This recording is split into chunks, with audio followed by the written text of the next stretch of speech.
Welcome students. बघा, last लेक्चरमध्ये आपण काही न्यूमेरिकल्स बघितले. ओके, आता आपण थेरॉटिकल पार्टकडे येऊ. पहा, आजचा आपला टॉपिक आहे. आज आपल्याला शिकायचा नवीन कन्सेप्ट आहे डिग्री ऑफ फ्रीडम, आणि खूप इम्पॉर्टंट असा कन्सेप्ट आहे. ओके, पहा, मग कन्सेप्टचं नाव आहे, आजच्या टॉपिकचं आपलं नाव आहे डिग्री ऑफ फ्रीडम. नेमकं डिग्री ऑफ फ्रीडम म्हणजे काय? तर बघा, एकदम इझी असा कन्सेप्ट आहे, लवकर आपल्या लक्षात येऊन जाईल. पहा, नावातच सर्व काही आहे. कन्सेप्टचं नाव काय आहे?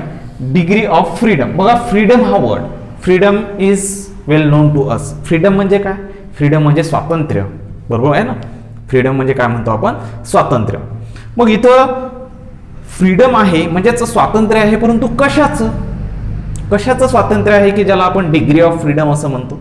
तर बघा, डिग्री ऑफ फ्रीडम म्हणजे काय? तर सिंपल आहे.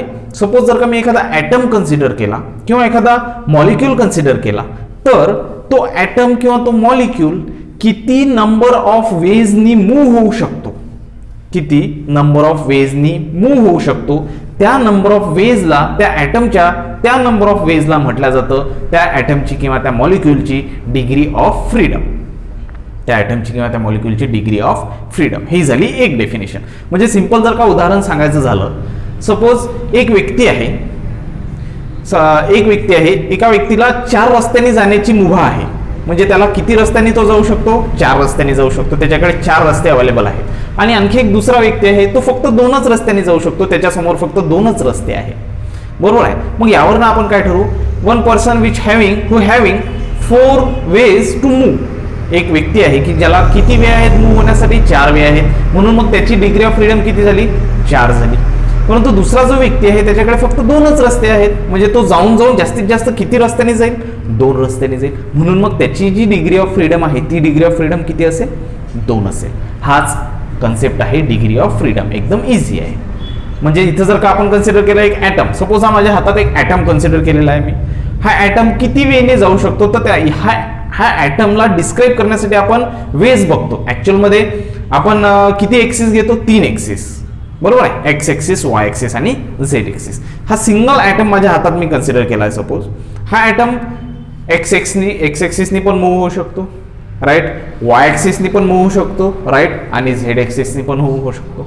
म्हणजे याच्याकडे किती वे आहेत मूव्ह होण्यासाठी? 3 वे आहेत. म्हणून या ॲटमची डिग्री ऑफ फ्रीडम किती झाली? 3 झाली. म्हणून या ॲटमची डिग्री ऑफ फ्रीडम किती झाली? 3 झाली. हा झाला सिंपल कन्सेप्ट. मग आता ही जी डेफिनेशन मी बोर्डवर लिहून ठेवली, ही डेफिनेशन नेमकी आहे का? पहा, मग एकदम इझी आहे, त्यावर तुमच्या लक्षात येऊन जाईल. The number of degree of freedom is defined as total number of coordinates required to describe the position and configuration of this system. Total number of coordinates. बघा, coordinates, you know that coordinates कोणते coordinates असतात? X coordinate, Y coordinate आणि Z coordinate. X म्हणजेच काय? X axis. Y म्हणजेच काय? Y axis वरचा coordinate. आणि झेड म्हणजेच काय? झेड एक्सिस वरचा कोऑर्डिनेट, जे आपण ग्राफमध्ये वगैरे कोऑर्डिनेट म्हणतो ना, ते कोऑर्डिनेट. मग डिग्री ऑफ फ्रीडम एखाद्या ॲटमची काय असेल? डिग्री ऑफ फ्रीडम एखाद्या ॲटमची काय असेल? तर डिग्री ऑफ फ्रीडम म्हणजे असा number of degree of freedom म्हणजे असं नंबर, कशाचा नंबर? कोऑर्डिनेटचा नंबर, की जे रिक्वायर्ड असतील, कोऑर्डिनेट रिक्वायर्ड असतील to describe completely the position and configuration of the system. म्हणजे एखादी सिस्टीम आहे, त्या सिस्टीमची पोझिशन नेमकी काय आहे, त्या सिस्टीमची किंवा त्या सिस्टीमची पोझिशन किंवा त्याचं कॉन्फिगरेशन काय आहे हे डिस्क्राईब करण्यासाठी रिक्वायर्ड असलेले कोऑर्डिनेटचे नंबर म्हणजेच आहे डिग्री ऑफ फ्रीडम. पहा मग आता हे डेफिनेशन. सपोज बघा, this is X axis, this is Y axis and towards you, म्हणजे हा जो येतो, हा तुमच्याकडे जो येईल, हा कोणता असेल? Z axis. हा मी डॉटेड लाईननी इकडे ड्रॉ करतो, हा असेल झेड एक्सिस.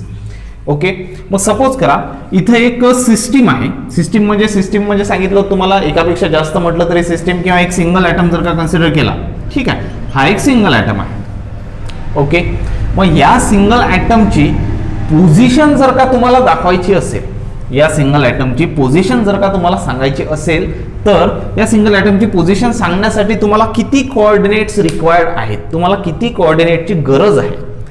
तर जेवढ्या कोऑर्डिनेटची गरज या ॲटमची पोझिशन सांगण्यासाठी किंवा ॲटमचं कॉन्फिगरेशन सांगण्यासाठी गरज जेवढ्या कोऑर्डिनेटची असेल त्या नंबर ऑफ कोऑर्डिनेटलाच म्हटलं जातं त्या ॲटमची किंवा त्या सिस्टीमची डिग्री ऑफ फ्रीडम. मग पहा, हा जो ॲटम तुम्हाला इथे दिसून राहिला ऍक्च्युअल मध्ये हा कुठे आहे, सपोज करा असा स्पेस मध्ये. बघा लक्ष द्या, हा एक्स एक्सिस, हा वाय एक्सिस आहे आणि हा झेड एक्सिस आहे. ओके, आता हा इथं माझ्या बोटात मी पकडून ठेवलेला हा आहे एक ॲटम, सिंगल ॲटम. आता या ॲटमची पोझिशन कुठं आहे हे जर तुम्हाला सांगायचं असेल तर तुम्हाला काय सांगावं लागेल, तुम्हाला सांगावं लागेल की तुम्ही म्हणजेच बघा, आता हा मी इथं ड्रॉ करतो पण ऍक्च्युअल मध्ये हा कुठं आहे, स्पेस मध्ये आहे असं कन्सिडर करायचं. जस्ट इमॅजिन हा कुठं आहे, स्पेस मध्ये आहे. मग याची पोझिशन किती आहे हे सांगण्यासाठी तुम्ही काय सांगसाल, move 3 towards X, 3 step X ने जा, 5 स्टेप वाय ने जा, आणि हा ॲटम इथं आहे आणि 5 स्टेप वाय ने गेले त्यानंतर आणखी 3 स्टेप झेड कडे जा, 3 स्टेप एक्स एक्सिस कडे जा, 3 step Y 5 step Y axis कडे जा आणि आणखी 3 स्टेप झेड एक्सिस कडे जा. ज्या वेळेला तुम्ही या 3 वेनी मूव्ह असाल त्यावेळेला बरोबर तुम्हाला काय लागेल, हा ॲटम मिळेल. म्हणजे या ॲटमची पोझिशन तुम्ही सांगू शकता. आलं लक्षात. बघा, हे आपण 11th मध्ये I think laws of motion मध्ये काही कॉन्सेप्ट, ग्राफचे कॉन्सेप्ट होते, त्यामध्ये हा कॉन्सेप्ट आपण शिकलेलो आहे की एखाद्या स्पेसमध्ये जर का ॲटम असेल तर त्याची पोझिशन सांगण्या, नाही सॉरी वेक्टरमध्ये आपण शिकलेलो आहे, त्याची पोझिशन सांगण्यासाठी आपल्याला किती कोऑर्डिनेटची गरज पडते. जर का स्पेसमध्ये आहे तर किती कोऑर्डिनेटची, 3 कोऑर्डिनेटची. मग तेच 3 कोऑर्डिनेट जे रिक्वायर आहेत या ॲटमची किंवा या सिस्टीमची पोझिशन किंवा कॉन्फिगरेशन स्पेसिफाय करण्यासाठी, तर ते किती असतात, 3 कोऑर्डिनेट्स असतात. मग या जो ॲटम आहे, ही जी सिस्टीम आहे, या सिस्टीमची या ॲटमची डिग्री ऑफ फ्रीडम किती झाली, 3 झाली. किती झाली, डिग्री ऑफ फ्रीडम किती झाली, 3 झाली. तीच ही आपली डेफिनेशन आहे. बघा आता डेफिनेशन परत केअरफुली वाचा. The number of degree of freedom is defined as total number of coordinates. हा काय आहे, एक नंबर आहे. डिग्री ऑफ फ्रीडम म्हणजे काय, एक नंबर आहे, simple. Number of coordinates required to describe completely the position and configuration of this system. म्हणजेच एखाद्या सिस्टीमची पोझिशन किंवा त्याची कॉन्फिगरेशन डिस्क्राइब करण्यासाठी जेवढे नंबर ऑफ कोऑर्डिनेट्सची गरज आपल्याला पडेल तेवढे नंबर ऑफ कोऑर्डिनेट म्हणजेच त्या सिस्टीमची डिग्री ऑफ फ्रीडम. तर स्पेसमध्ये एखादा असेल, सिंगल ॲटम असेल तर त्याला किती कोऑर्डिनेट लागतात, 3 कोऑर्डिनेट. आणि तेच जर का मी तुम्हाला सांगितलं हा ॲटम स्पेसमध्ये नाही आहे, हा कुठं आहे, हा इथं आहे, हा या प्लेनमध्ये आहे, या XY प्लेनमध्ये आहे, तर याला किती कोऑर्डिनेटची गरज पडेल, याला 2 कोऑर्डिनेटची. Move 3 step towards X and move 5 step towards Y, then you will reach at this position. मग याला किती गरज पडली, किती कोऑर्डिनेटची गरज पडली, 2 कोऑर्डिनेटची गरज पडली. म्हणून त्याची डिग्री ऑफ फ्रीडम किती झाली, 2. ही झाली ही डेफिनेशन.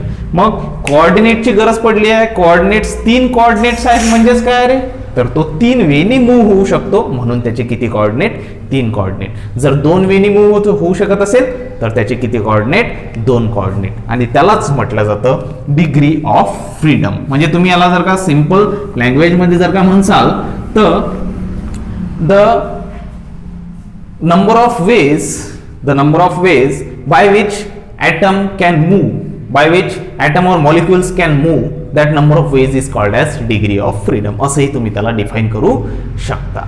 ओके, बघा एकदम इझी असा कॉन्सेप्ट आहे. आला लक्षात सर्वांच्या, काय तर ठीक आहे. पहा मग डिग्री ऑफ फ्रीडम म्हणजे फ्रीडम म्हणजे स्वातंत्र्य, आणि किती नंबर ऑफ वेजनी तो मूव्ह शकतो, म्हणजे किती टाईपचे मोशन तो करू शकतो. मूव्ह होत आहे म्हणजेच काय, मोशन करत आहे, बरोबर आहे. किती नंबर ऑफ वेजनी किती कोणत्या कोणत्या टाईपचे, किती टाईपचे तो मोशन करू शकतो, तर नंबर ऑफ मोशनलाच म्हटलं जातं त्याची डिग्री ऑफ फ्रीडम. ओके, चला मग आता पहा. आता आपल्याला वेगवेगळे आपण गॅसेसचा स्टडी करत आहे, तर आपल्याला माहिती आहे वेगवेगळ्या टाईपचे गॅसेस आहेत. मोनोॲटॉमिक गॅस आहेत, डायॲटॉमिक गॅस आहेत, ट्रायॲटॉमिक गॅस आहेत आणि पॉलीॲटॉमिक गॅस पण आहेत. मोनोॲटॉमिक म्हणजे काय, ज्यामध्ये सिंगल ॲटम आहे तशा टाईपच्या गॅसेस. डायॲटॉमिक म्हणजेच काय, ज्यामध्ये किती ॲटम्स आहेत, 2 ॲटम. जर का मोनोॲटॉमिकचे तुम्ही एक्झाम्पल म्हटलं तर हेलियम आहे, निऑन आहे, आर्गॉन आहे, क्रिप्टॉन आहे, सिनॉन आहे. इनर्ट गॅसेस ज्याला आपण म्हणतो, हे कसे आहेत, सर्व मोनोॲटॉमिक गॅसेस आहेत. डायॲटॉमिक गॅसेस म्हणसाल तर CO2 आहे, sorry not CO2, diatomic gases जर का म्हणसाल तर कार्बन मोनॉक्साईड आहे, CO, बरोबर आहे. कार्बन मोनॉक्साईड आहे, CO, हे काय आहे, डायॲटॉमिक गॅसेस आहेत. ओके, मग ट्रायॲटॉमिक म्हटलं तर CO2 हा ट्रायटोमिक गॅस आहे. H2O वॉटर जर का वेपर स्टेटमध्ये घेतला तर H2O हा पण कसा आहे, ट्रायटोमिक गॅस आहे. हे आहेत एक्झाम्पल. मग आता आपल्याला स्टडी करायचं आहे की मोनोॲटॉमिक गॅसेससाठी, म्हणजे जो मोनोॲटॉमिक असेल, मोनोॲटॉमिक गॅसेसची डिग्री ऑफ फ्रीडम किती, डायॲटॉमिक गॅसेसची डिग्री ऑफ फ्रीडम किती आणि ट्रायॲटॉमिक गॅसेसची डिग्री ऑफ फ्रीडम किती. तर पहा मग, तर मोनोॲटॉमिक गॅसची डिग्री ऑफ फ्रीडम किती असते. द डिग्री ऑफ फ्रीडम याला शॉर्टकटमध्ये काय लिहिलं जातं, DOF, degree of freedom is 1. कशाची, मोनोॲटॉमिक गॅसची. मोनोॲटॉमिक गॅसची डिग्री ऑफ फ्रीडम किती आहे, 1 आहे. कशी 1 आहे, सिंपल आहे ना. सिंगल ॲटम कन्सिडर करा. सिंगल ॲटम हा किती वेळी मूव्ह होऊ शकतो, तो एक्स ॲक्सिसने पण मूव्ह होऊ शकतो, बरोबर आहे. तो वाय ॲक्सिस या डायरेक्शनने पण मूव्ह होऊ शकतो, राईट. आणि तो झेड ॲक्सिस या डायरेक्शनने पण काय होऊ शकतो, मूव्ह होऊ शकतो. म्हणजे त्याच्याकडे तीनही वेज आहेत, तीनही रस्ते आहेत की तो त्या तीनही रस्त्यांना मूव्ह करू शकतो, मोशन करू शकतो. म्हणजेच इथं the monoatomic gas can move or can perform motion in 3 ways. आणि यालाच डिस्क्राईब करण्यासाठी, म्हणजे याचं मोशन डिस्क्राईब करण्यासाठी याला किती कोऑर्डिनेटची गरज पडते, 3 कोऑर्डिनेटची. किती कोऑर्डिनेटची गरज पडते, 3 coordinate. Sorry, not 1, it's sorry the degree of freedom is 3. Degree of freedom is 3. मोनोॲटॉमिक गॅसची डिग्री ऑफ फ्रीडम किती आहे, 3 आहे. कारण सिंगल ॲटम आहे. सिंगल ॲटम हा एक्स ॲक्सिसने पण मूव्ह होऊ शकतो, वाय ॲक्सिसने पण मूव्ह होऊ शकतो आणि झेड ॲक्सिसने पण मूव्ह होऊ शकतो. म्हणजे तीनही वेनी तो मोशन परफॉर्म करू शकतो. तीनही वेनी काय करू शकतो, मोशन परफॉर्म करू शकतो. म्हणून त्याची डिग्री ऑफ फ्रीडम किती झाली, 3 झाली. परंतु कोणता गॅस आहे, मोनोॲटॉमिक गॅस. कोणता गॅस आहे, मोनोॲटॉमिक गॅस. फॉर एक्झाम्पल हेलियम आहे, निऑन आहे, क्रिप्टॉन आहे, झेनॉन आहे. ओके, इनर्ट गॅसेस एक्सेट्रा किती आहेत, एक्सेट्रा. कारण याच्याकडे एकच ॲटम आहे म्हणून तो कोणत्याही वेनी, म्हणजे तीनही वेनी तो मूव्ह होऊ शकतो. म्हणून ही झाली याची डिग्री ऑफ फ्रीडम. आणि 3 वेनी मूव्ह होऊ शकतो म्हणजे 3 टाईपचं मोशन करू शकतो. मग ते जे मोशन आहे, 3 टाईपचं जे मोशन आहे, त्या मोशनला म्हटलं जातं translatory motion. Translatory motion, translatory motion, translational motion म्हणा किंवा ट्रान्सलेटरी मोशन. लिनियर मोशन ज्याला म्हणतो आपण, ट्रान्सलेटरी मोशन. ओके, तो तीनही वेनी, हा एक्स एक्सिस, सॉरी हा वाय, हा एक्स आणि हा झेड, एक्स वाय आणि झेड. इकडे जाऊ शकतो, इकडे जाऊ शकतो आणि इकडे जाऊ शकतो. आणि हे मोशन कसं आहे, ट्रान्सलेशनल मोशन आहे फॉर मोनोॲटॉमिक गॅसेस. ओके, आला लक्षात सर्वांच्या, ठीक आहे. पहा मग आता आपल्याला बघायचं आहे डायॲटॉमिक गॅस. डायॲटॉमिक गॅस म्हणजेच कोणता, की ज्याच्याकडे किती ॲटम आहेत, 2 ॲटम आहेत. डायॲटॉमिक गॅस म्हणजे कोणता, ज्याच्याकडे किती ॲटम आहेत, 2 ॲटम आहेत. मग आता पहा, तर डायॲटॉमिक गॅसचं जर का तुम्ही म्हणसाल, त्याचं जर का आपल्याला मोशन स्टडी करायचं असेल तर डायॲटॉमिक गॅस हा किती वेनी मोशन करू शकतो, म्हणजे किती नंबर ऑफ वेनी तो जाऊ शकतो, तर ते आपण बघू. पहा आता लक्ष द्या, डायॲटॉमिक गॅस म्हटलं म्हणजे सपोज करा हाय आणि हाय, हे 2 ॲटम्स आहेत डायॲटॉमिक. या दोघांमध्ये एक बॉन्ड आहे. सपोज जर का हा कन्सिडर करा, माझ्या सध्या हातात एक स्केल पट्टी तुम्हाला दिसत आहे. सपोज करा एक ॲटम इथं आहे आणि एक ॲटम इथं आहे. हा एक डायॲटॉमिक मॉलिक्यूल आहे. एक ॲटम इथं, एक ॲटम इथं. हा एक डायॲटॉमिक मॉलिक्यूल आहे. हा कोणकोणत्या वेनी मोशन परफॉर्म करू शकतो, हा कोणकोणत्या वेनी मोशन परफॉर्म करू शकतो बघू आता आपण. बघा, हे जे मोशन चालू आहे हे कोणत्या ॲक्सिसने आहे, एक्स ॲक्सिसने. ओके, या वेनी तो जाऊ शकतो. परत वर खाली पण जाऊ शकतो, म्हणजेच वाय ॲक्सिसने पण काय करू शकतो, मूव्ह करू शकतो. बघा, हे 1, हे 2. त्यानंतर झेड ॲक्सिसने येऊ शकतो का रे, हो, झेड ॲक्सिसने पण होऊ शकतो. हे झाले 3. ओके, आता आणखी हा कसा मूव्ह होऊ शकतो, एक्स ॲक्सिस झालं, वाय ॲक्सिस झालं आणि हा झेड ॲक्सिस झालं. हे झाले 3.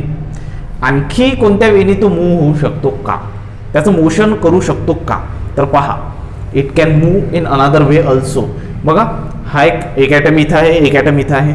बघा, हा असा फिरत आहे, मोशन होत आहे याचं. या वेनी पण मोशन होत आहे. मग ज्या वेळेला तो या वेनी मूव्ह होता त्यावेळेला त्याचा एक्सिस ऑफ रोटेशन कोणता आहे, हा वरचा एक्सिस ऑफ रोटेशन. हा आहे त्याचा एक्सिस ऑफ रोटेशन. या एक्सिस ऑफ रोटेशनला च्या भोवती काय करत आहे, तो मोशन करत आहे आणि हे मोशन कोणतं आहे, रोटेशनल मोशन आहे. ओके, यावेळी तो फिरू शकतो. त्यानंतर आणखी कसा फिरू शकतो, आणखी कसा फिरू शकतो, या एक्सिस भोवती हा असा फिरला. त्यानंतर जर का मी हा असा एक्सिस कन्सिडर केला तर बघा असं पण याचं मोशन होत आहे. हे पण कोणतं मोशन आहे, रोटेशनल मोशनच आहे. हे पण कोणतं मोशन आहे, रोटेशनल मोशन आहे. बघा कोणकोणते एक्सिस झाले रोटेशनल, त्याचे एक्सिस ऑफ रोटेशन कोणकोणते झाले, या एक्सिस ऑफ रोटेशनने बघितलं, या एक्सिस ऑफ रोटेशनने बघितलं. आता राहिला हा एक्सिस ऑफ रोटेशन, या एक्सिस ऑफ रोटेशननी झालं, याने झालं आणि आता हा राहिला इकडचा एक्सिस ऑफ रोटेशन. तर या एक्सिस ऑफ रोटेशन भोवती हा फिरताना आपल्याला दिसून राहिला, बरोबर आहे. पण ॲक्च्युली बघा आधीचे किती झाले पहा, मी काय सांगितलं 3 एक्सिस ऑफ रोटेशन मी तुम्हाला मूव्ह करून दाखवले. बघा हा असा मूव्ह होत आहे, हा झाला 1 डिग्री ऑफ फ्रीडम, ठीक आहे. त्यानंतर हा असा मूव्ह होत आहे, हा झाला 2रा डिग्री ऑफ फ्रीडम. त्यानंतर सध्या तुम्हाला दिसत आहे हा असा मूव्ह होत आहे, हा झाला 3रा डिग्री ऑफ फ्रीडम. हे झाले 3 रोटेशनल डिग्रीज ऑफ फ्रीडम. आणि हा हा एक्स एक्सिस, हा वाय एक्सिस आणि हा झेड एक्सिस, हे झाले 3 ट्रान्सलेशनल. म्हणजे 3 आणि 3 किती झाले, 6 डिग्रीज ऑफ फ्रीडम. कशाचे, डायटोमिक गॅसचे. परंतु जर का मी तुम्हाला म्हटलं की याला 6 डिग्रीज ऑफ फ्रीडम नसतात, फक्त 5च डिग्री ऑफ फ्रीडम असतात, तुम्ही म्हणसाल का? कारण एक्स एक्सिस, वाय एक्सिस आणि झेड एक्सिस हे तर 3 फिक्स्ड आहेत, यामध्ये चेंज नाही आहे. परंतु ज्या वेळेला तुम्ही याचं मोशन बघता हे आपल्याला क्लिअर लक्षात येतं, कारण हा डायटोमिक मॉलिक्यूल हा असा फिरताना दिसतो. हे 4 नंबरचं, हे झालं 5 नंबरचं.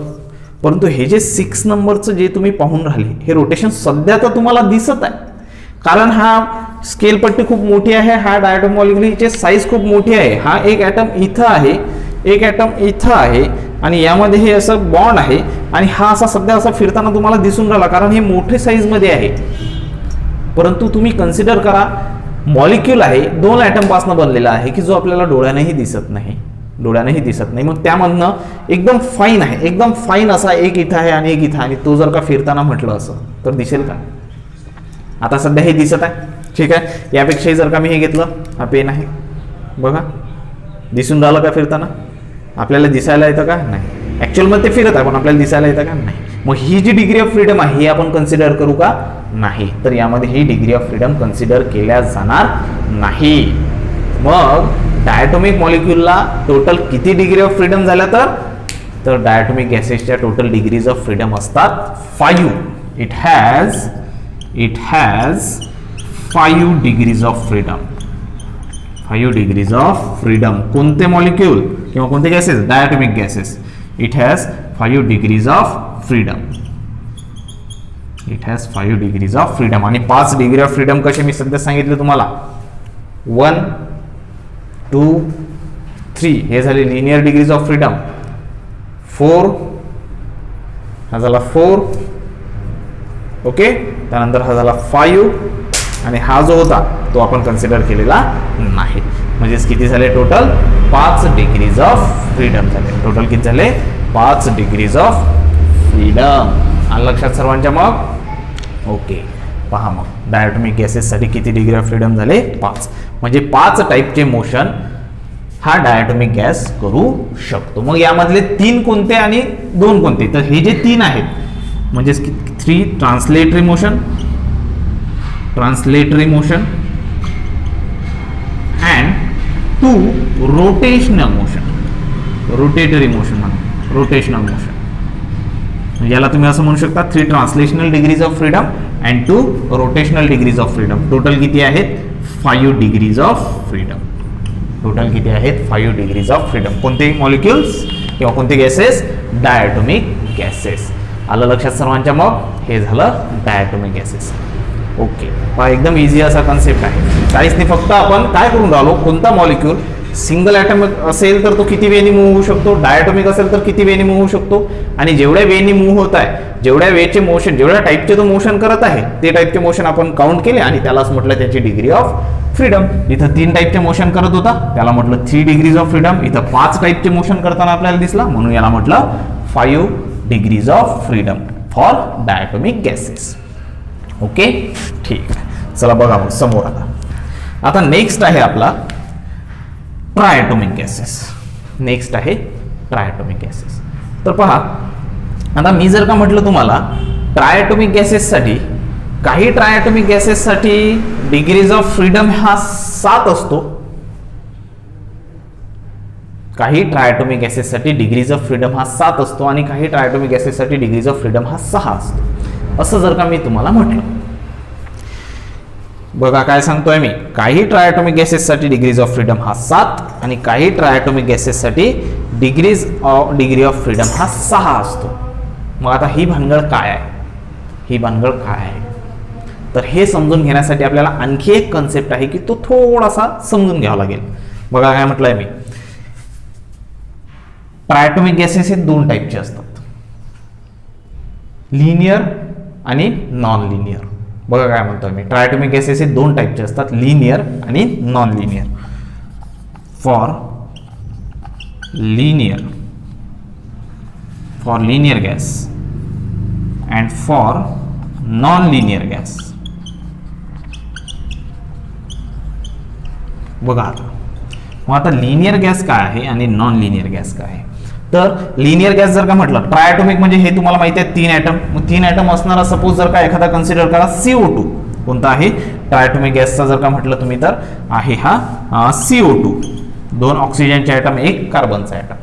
मग हा CO2 लिनियर आहे की नॉन लिनियर आहे, तर ते ठरतं त्याच्या जॉमेट्रीवरनं. केमिस्ट्रीमध्ये तुम्ही जॉमेट्री शिकले असालच. तर सपोज जर का कन्सिडर करा CO2 याची लिनियर जॉमेट्री असेल, तर हा एक C इकडनं असेल, हा O इथं असेल आणि हा C इकडनं असेल. सपोज करा याची जी जॉमेट्री दिसते ही कशी आहे, लिनियर. मग लिनियर का म्हणसाल, तर लिनियर कशाला म्हणायचं, the 2 atoms are on either side of 1 atom. जर का 2 ॲटम हे एका ॲटमच्या आयदर साइडला असतील तर ती झाली त्याची लिनियर जॉमेट्री. हा झाला एक ट्रायटॉमिक गॅस आहे. तसाच आणखी एक गॅस जर का आपण कन्सिडर केला H2O, ओके, वॉटर वेपरच्या स्टेटमध्ये, ओके, H2O पण कसा आहे, ट्रायटॉमिक गॅस आहे, म्हणजे ट्रायटॉमिक मॉलिक्यूल आहे. हायड्रोजनचे 2 आणि ऑक्सिजनचा 1. मग आता मी जर का सांगितलं की H2O याची जॉमेट्री जर का ट्रायंग्युलर शेप असेल, म्हणजे फॉर एक्झाम्पल जर का हा हायड्रोजन आहे, हा ऑक्सिजन आहे आणि हा ऑक्सिजन आहे, किंवा असं कन्सिडर करा, सॉरी, हा ऑक्सिजन, हा इथं हायड्रोजन आणि हा इथं हायड्रोजन, हे असे ट्रायंग्युलर शेपमध्ये आहेत. ओके, मग हे जे ट्रायंग्युलर शेपमध्ये इथं दिसत आहे, ही जी जॉमेट्री झाली ही कोणती आहे, नॉन लिनियर, आणि ही जी दिसत आहे ही कोणती आहे, लिनियर. परंतु दोन्हीही कसे आहेत रे, ट्रायटॉमिक गॅसेसच आहेत, ट्रायटॉमिक मॉलिक्युल्सच आहेत, परंतु दोघांची जॉमेट्री कशी आहे, वेगवेगळी आहे. मग जॉमेट्री म्हणजेच काय, एक लिनियर आहे आणि एक नॉन लिनियर आहे. याला लिनियरला रिजिड पण म्हणतात आणि याला नॉन रिजिड पण असं म्हटलं जातं. ओके, पहा मग ही भानगड काय आहे. तर या लिनियरसाठी डिग्री ऑफ फ्रीडम वेगळी आणि या नॉन लिनियरसाठी डिग्री ऑफ फ्रीडम वेगळी. मग लिनियरची डिग्री ऑफ फ्रीडम किती आहे आणि नॉन लिनियरची डिग्री ऑफ फ्रीडम किती आहे हे काढण्यासाठी आपल्याला एक डिग्री ऑफ फ्रीडमचा फॉर्म्युला आहे, तो फॉर्म्युला आपल्याला डिस्कस करावा लागेल. एक डिग्री ऑफ फ्रीडमचा फॉर्म्युला आहे, तो फॉर्म्युला आपल्याला डिस्कस करावा लागेल. मग पहा आता त्या फॉर्म्युल्याला डिस्कस करायचं म्हटलं म्हणजे एक थोडं तुम्हाला असं समजून घ्यावं लागेल. आता असा एक फॉर्म्युला तयार करू आपण की जो डिग्री ऑफ फ्रीडम काढण्यासाठी आपल्याला युजफुल होईल. मग ते मोनोॲटॉमिकची असो, डायॲटॉमिकची असो, ट्रायॲटॉमिकची असो की पॉलीॲटॉमिक, कितीही ॲटमचा एक मॉलिक्यूल असेल तर त्याची पण डिग्री ऑफ फ्रीडम तुम्ही त्या फॉर्म्युल्याने काढू शकता. तर ते आपण थोडं समजून घेऊ. पहा मग तो फॉर्म्युला आपल्याला तयार करायचा मी सांगतो तुम्हाला कसा तयार होईल तो फॉर्म्युला. लक्ष द्या, केअरफुली लक्ष द्या. पहा, suppose consider this is the diatomic molecule. बघा मी कन्सिडरेशनमध्ये कोणता मॉलिक्यूल घेतला, डायॲटॉमिक मॉलिक्यूल घेतला. डायॲटॉमिक मॉलिक्यूल आहे म्हणजेच काय, त्या डायॲटॉमिक मॉलिक्यूलचा एक ॲटम इथं आहे, राईट, हा दुसरा ॲटम इथं आहे. एक ॲटम इथं आहे, हा दुसरा ॲटम इथं आहे आणि हे दोनही ॲटम हे असे एकमेकाला काय आहेत, जॉईंट आहे. ओके, ठीक आहे. सॉरी, आता या डायॲटॉमिक गॅसेसचे म्हणजे या डायॲटॉमिक मॉलिक्यूलचे डिग्री ऑफ फ्रीडम किती होते रे, 5. किती होते डिग्री ऑफ फ्रीडम, 5. केअरफुल लक्ष द्या. 3 लिनियर म्हणजे ट्रान्सलेशनल मोशन आणि 2 रोटेशनल. त्यातला जो हा एक होता 3rd नंबरचा हा वाला, हा आपण कन्सिडर केला नव्हता. ओके, 5 आहेत. 5 आपण बघितलं, आपल्या डोळ्याने पाहिलं की हा 3 वेनी इकडे लिनियर आणि 2 वेनी रोटेशनल मोशन करतो म्हणून 3 आणि 2 त्याला म्हटलं आपण 5. परंतु ऍक्च्युअली खरंच याला 5 डिग्री ऑफ फ्रीडम म्हणजेच या डेफिनेशन नुसार 5च कोऑर्डिनेटची गरज आहे का ते आपल्याला पण पाहावं लागेल. फक्त मोशन पाहून चालणार का? नाही. खरंच 5 कोऑर्डिनेटची गरज पडते का ते आपण पाहू. ओके ठीक आहे. पहा आता हा डायटॉमिक मॉलिक्यूल आहे, हा एक ॲटम इथं आहे, हा एक ॲटम इथं आहे. या ॲटमची हा सिंगल ॲटम आहे. पहा लक्ष द्या, हा कोणता ॲटम आहे? सपोज करा हा इकडे सध्या नाही, हा एक सिंगल ॲटम आहे. या सिंगल ॲटमची जर का मला पोझिशन सांगायची असेल, याची जर का स्पेसिफिक पोझिशन सांगायची असेल की हा स्पेसमध्ये कुठं आहे ते सांगण्यासाठी मला किती कोऑर्डिनेटची गरज पडेल? सिंगल ॲटमसाठी 3 कोऑर्डिनेटची गरज. तुम्ही काय म्हणसाल? हा एक्स पासून 3 स्टेपने दूर आहे, वाय पासून 5 स्टेपने दूर आहे आणि झेड पासून 2 स्टेपने दूर आहे. म्हणजे याची जर का पोझिशन सांगायची गरज पडली मला किती कोऑर्डिनेट लागले? 3 कोऑर्डिनेट. तसाच हा एक दुसरा आहे, याची पण जर का मला स्पेसिफिक पोझिशन सांगायची असेल तर किती कोऑर्डिनेटची गरज पडेल? अगेन याची पण किती गरज पडेल? 3 कोऑर्डिनेटची. एक्स एक्सिस, वाय एक्सिस आणि झेड एक्सिस. याची 3 आणि याची 3, टोटल 3 आणि 3 किती झाले कोऑर्डिनेट? 6 कोऑर्डिनेट. परंतु आपली डिग्री ऑफ फ्रीडम काय म्हणते? डायटॉमिक साठी फक्त 5च डिग्री ऑफ फ्रीडम आहे.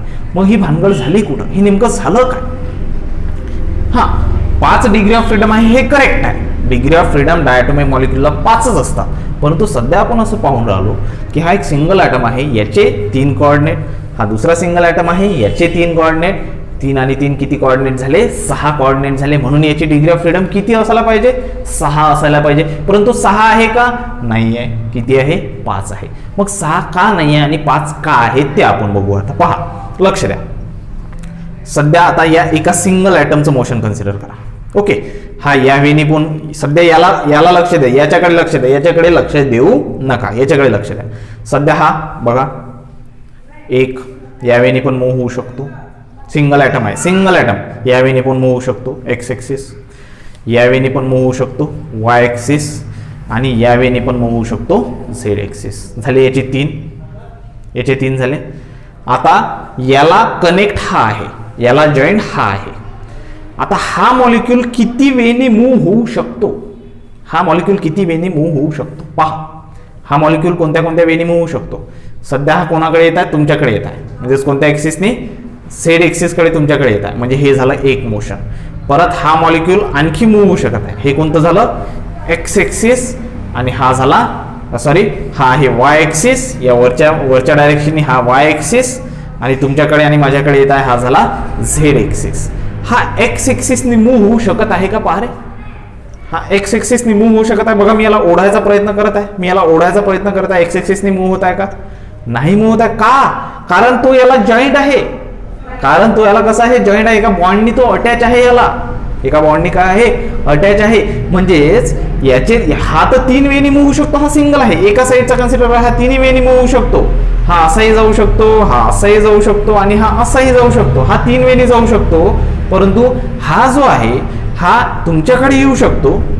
ओके, वर खाली जाऊ शकतो, परंतु लेफ्ट राईट जाऊ शकत नाही. हा जर का लेफ्ट राईट जायचं असेल तर त्याला याच्यापासून सारख्याच डिस्टन्सवर जावं लागेल. म्हणजेच हा जर का एक्स एक्सिसवर 5 डिस्टन्सवर असेल, हा इथून 5 आहे आणि यापासनं या ॲटमचं डिस्टन्स हे 2 आहे. याचं एक्स एक्सिसवर किती आहे? 5. यापासनं याचं एक्स एक्सिसवर किती आहे? 2. याचं 5 आहे, याचं 2 आहे. तर हा तर याचं डिस्टन्स चेंज करू शकतो. हा पॉईंट इथं आहे, जवळ गेला. 5चे किती झाले? 2 झाले. 5चे किती झाले? 2 झाले. या पोझिशन पासनं हा ॲटम त्याचं डिस्टन्स चेंज करू शकतो एक्स एक्सिसवर. इथं आधी होता, हे होतं 5, आता झालं 2. परंतु या ॲटम पासनं हा ॲटम स्वतःचं डिस्टन्स चेंज करू शकतो का? पहा, हे डिस्टन्स किती सांगितलं होतं मी? इथपासून इथपर्यंत 2. आता हा इकडे गेला तरी हा त्याला जॉईंट, हा त्याच्या मागे जाईल. हा इकडे आला तरी हा याला जॉईंट आहे, तो त्याच्या मागे जाईल. म्हणजे या दोघांमधलं डिस्टन्स कसं आहे? फिक्स्ड आहे, 2. फिक्स्ड आहे. कसं आहे? 2. ते ॲज इट इज राहील. ते चेंज होईल का? नाही, हे चेंज होणार नाही.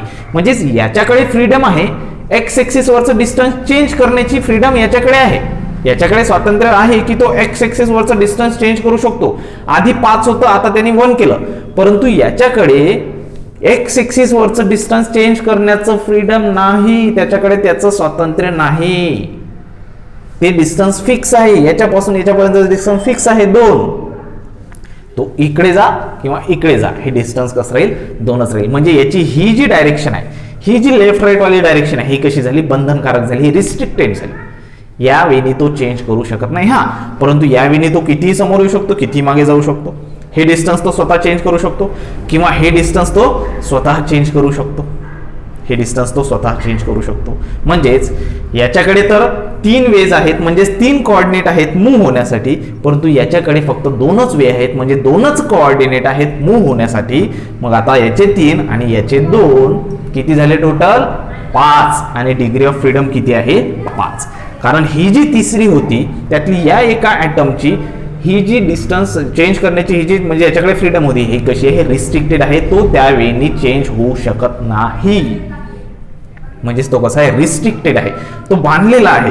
याच्यापासनं याला तो कसा आहे, बांधलेला आहे. आणि बांधलेला आहे म्हणजे किती रिलेशननी, आता हे याला हे जे याला बांधलेला आहे जो अटॅच आहे त्याला आपण म्हणू रिलेशन. किती रिलेशननी अटॅच आहे, एकाच रिलेशननी अटॅच आहे. बघा एक बॉन्ड आहे सपोज याच्यामध्ये, ओके, असं आपण कन्सिडर करू. या दोघांमध्ये रिलेशन किती आहे, 1 आहे. या दोघांमध्ये किती रिलेशन आहे, 1 आहे. मग आता डिग्री ऑफ फ्रीडम कॅल्क्युलेट करण्याचा मी एक फॉर्म्युला तुम्हाला लिहून देतो. पहा, सपोज n हा डिग्री ऑफ फ्रीडमला डिनोट करण्यासाठी आपण म्हणू n is equals to 3a minus r. हा आहे डिग्री ऑफ फ्रीडम कॅल्क्युलेट करायचा formula. n is equals to 3a minus r, where a is equals to number of atom. a म्हणजे काय, number of atoms, आणि r म्हणजेच काय आहे, independent relation between. a म्हणजेच काय, नंबर ऑफ ॲटम किती आहेत ते, आणि r म्हणजेच काय, त्या दोघांमध्ये त्या नंबर ऑफ ॲटम मध्ये इंडिपेंडंट रिलेशन किती आहे. तर पहा आता जर का तुम्हाला म्हटलं फॉर डायटोमिक गॅस, आता डायटोमिक साठी बाय युजिंग दिस फॉर्म्युला आपण डिग्री ऑफ फ्रीडम कॅल्क्युलेट करून पाहू. Degree of freedom is equals to by using this formula 3a minus r. पहा, लक्ष द्या, 3 काय आहे, नंबर ऑफ ॲटम. कोणता मॉलिक्यूल आहे, डायटोमिक. म्हणजे किती ॲटम, 2 ॲटम, म्हणजे 3 × 2 मायनस डायटोमिक मध्ये इंडिपेंडंट रिलेशन किती आहेत, सिंगल एकच रिलेशन आहे दोघांमध्ये, -1. करा calculate, 3 × 2 6 minus 1 is equals to 5. ही झाली डिग्री ऑफ फ्रीडम कशाची, डायटोमिक गॅसची. बाय युझिंग दिस फॉर्म्युला, कोणता, 3a मायनस r. या फॉर्म्युल्याने आपण डायटोमिक गॅसची डिग्री ऑफ फ्रीडम काढली. ओके, आलं लक्षात. आणि तशी जर का आपण पाहिली होती ऑब्झर्व करून, पण किती आली होती, 5च. म्हणजे आपला आन्सर कसा आहे, करेक्ट आहे. ओके, आता याच फॉर्म्युल्याचा वापर करून जर का तुम्हाला म्हटलं ट्रायटोमिक गॅसेसची डिग्री ऑफ फ्रीडम काढा, तर पहा मग आता ट्रायटोमिक गॅसेसची डिग्री ऑफ फ्रीडम काढा. तर आपण हा आपला फॉर्म्युला आहे, लिहून घ्यायचा आहे तुम्हाला. हा कोणता फॉर्म्युला आहे, n is equals to, formula कोणता आहे, n is equals to 3a minus r. पहा मग आता इथं आहे ट्रायटोमिक गॅस, परंतु ट्रायटोमिक मधला कोणता, लिनियर मध्ये कशी आहे geometry, 2 atoms are on either sides of single atom. मग आता याला केअरफुली ऑब्झर्व करा, CO2 ला केअरफुली ऑब्झर्व करा, आणि हा आहे तुमच्याकडे formula n is equals to 3a minus r. Okay, आता या ॲटमसाठी, सॉरी या मॉलिक्यूलसाठी, CO2 साठी n is equals to, n म्हणजेच काय, degree of freedom is equals to 3 into a म्हणजेच काय, नंबर ऑफ ॲटम्स किती आहेत, 1 2 3, 3 × 3 मायनस r म्हणजे काय, इंडिपेंडंट रिलेशन. या तिघांमध्ये रिलेशन किती आहेत, हे 1 आणि हे 2. तिघांमध्ये रिलेशन किती आहेत, हे 1 आणि हे 2, म्हणजेच मायनस किती येईल, 2. करा सॉल्व, 3 × 3 9 आणि -2 दॅट इज इक्वल्स टू 7. म्हणजेच for triatomic gases of linear geometry the degree of freedom is 7. triatomic gases च्या linear geometry ची म्हणजेच रिजिड जिओमेट्रीची, रिजिड मॉलिक्यूलची, लिनियर म्हणजेच काय, रिजिड, आणि नॉन लिनियर म्हणजेच काय, नॉन रिजिड. रिजिड साठी डिग्री ऑफ फ्रीडम ट्रायटोमिक गॅसेस साठी किती आली, 7. ओके, आता नॉन लिनियर साठी काढा, परत फॉर्म्युलाचा वापर करा. नॉन लिनियर साठी फॉर्म्युला आपला आहे n is equals to 3 into a is the number of atom. किती आहेत number of atom, 1 2 3. 3 minus r, r means independent relations in between. यामध्ये किती रिलेशन्स दिसत आहेत तुम्हाला? 1, 2 and 3. किती रिलेशन आहेत? 3 रिलेशन आहेत. मायनस 3 करा solve. 3 into 3 6, sorry 3 into 3 9 minus 3, 9 minus 3 is equals to 6. 9 minus 3 is equals to 6. बघा याची डिग्री ऑफ फ्रीडम किती आली? 7 आणि याची डिग्री ऑफ फ्रीडम किती आली? 6. डिग्री ऑफ फ्रीडम वेगवेगळी आली, परंतु दोनही कसे मॉलिक्युल्स आहेत? म्हणजे कसे गॅसेस आहेत, कसे मॉलिक्युल्स आहेत? ट्रायटोमिक मॉलिक्युल्स आहेत. मग डिग्री ऑफ फ्रीडम तर चेंज झाली, परंतु कशामुळे चेंज झाली? तर ती चेंज झाली त्याच्या जॉमेट्रीमुळे. ती चेंज झाली त्याच्या जॉमेट्रीमुळे. ते एकमेकांसोबत किती रिलेशन्स मेंटेन ठेवतात त्यामुळे त्याची काय झाली? डिग्री ऑफ फ्रीडम चेंज झाली. बघा इथं किती आली होती? 7 for linear and 6 for non-linear. And what is the formula to calculate the degree of freedom? The formula to calculate the degree of freedom is n is equals to 3a minus r. n is equals to 3a minus r. या फॉर्म्युल्याने तुम्ही काय find out करू शकता? Degree of freedom find out करू शकता. Okay, पहा मग परत या. हा ठीक आहे. मोनोएटॉमिक गॅसेसची आपण सरळ सरळ सांगू शकतो 3 आहे डिग्री ऑफ फ्रीडम. याला जर का आपल्याला पाहायचं असेल या फॉर्म्युल्याने करेक्ट येते का? करा सॉल्व. फॉर्म्युला आहे आपला n is equals to 3 into A. A म्हणजे काय? Number of atom. किती नंबर ऑफ ॲटम आहेत? Single. n into 1 minus R, independent relation किती आहेत? रिलेशनच नाही आहे, एकटाच आहे. 0. 3 इंटू 1 3 minus 0 that is equals to 3. किती आली डिग्री ऑफ फ्रीडम? 3. किती आली डिग्री ऑफ फ्रीडम? 3. पहा मग अशा प्रकारे आपण काय कॅल्क्युलेट करतो डिग्री ऑफ फ्रीडम. आता जर का तुम्हाला सांगितलं की हा जरा ट्रायटोमिक गॅस, 4 ॲटम असणारा गॅस, समोर चालून तुम्हाला 4 ॲटम असणारा मिथेन आहे, CH3 आहे किंवा अमोनिया आहे NH3, Nचा 1 आणि हायड्रोजनचे 3 NH3, किती झाले? टोटल 4 ॲटम झाले. मग त्याची डिग्री ऑफ फ्रीडम किती असेल? तर त्याची डिग्री ऑफ फ्रीडम या फॉर्म्युल्यामध्ये टाका. 3 इंटू 4 मायनस आर. आता त्या अमोनियाची जॉमेट्री काय आहे त्यावरनं ते कसे रिलेशन्स, किती बॉन्ड त्यामध्ये होतात, कसे रिलेशन्स मेंटेन ठेवतात, तो नंबर ऑफ रिलेशन इथं टाका. सॉल्व करा, तुम्हाला NH3 म्हणजेच अमोनियाची डिग्री ऑफ फ्रीडम माहिती पडून जाईल. आता असं तुम्ही किती मिलियन ऑफ ॲटम, कितीही ॲटॉमिक मॉलिक्यूल असेल तर त्याची पण काय फाइंड आउट करू शकता तुम्ही आता? Degree of freedom. आणि तो म्हणजेच ते degree of freedom find out करण्याचा फॉर्म्युला कोणता आहे? n is equals to 3a minus r. n is equals to 3a minus r.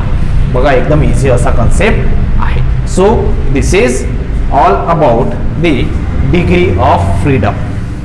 हे सर्व कशाशी रिलेटेड होतं? डिग्री ऑफ फ्रीडमशी रिलेटेड.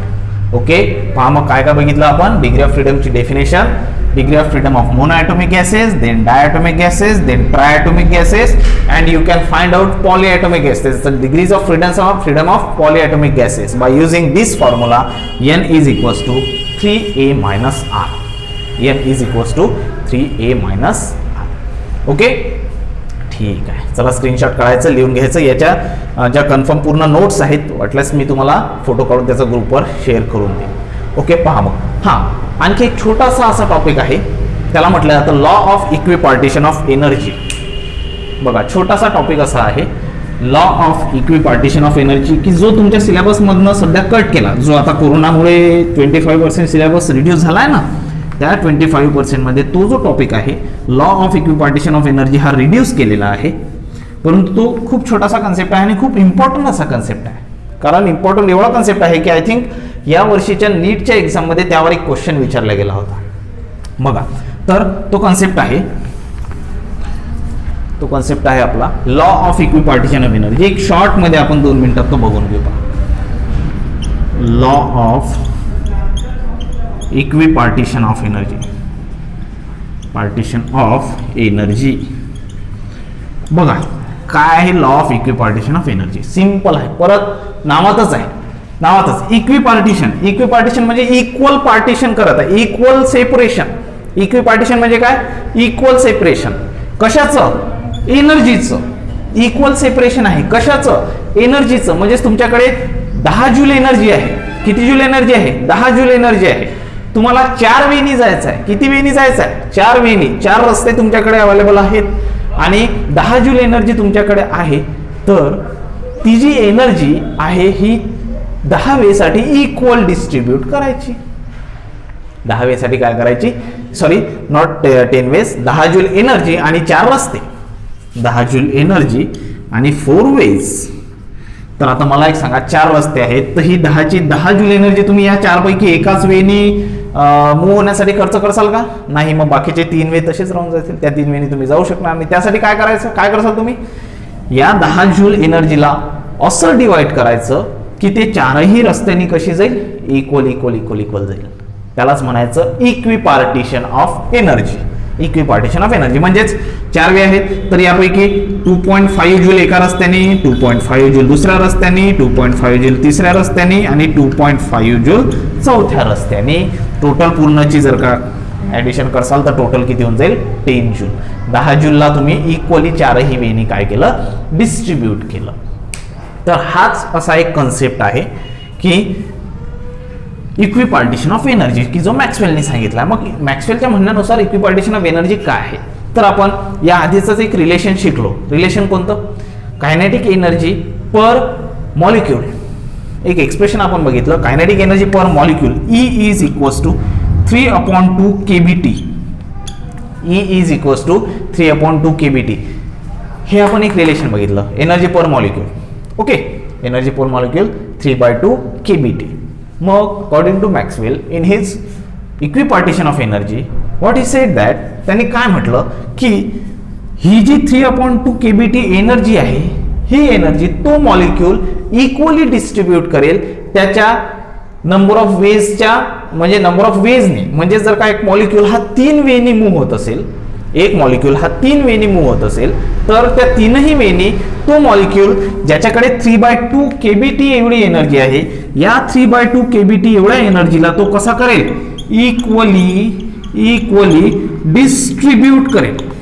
इक्वली डिस्ट्रीब्यूट करेल.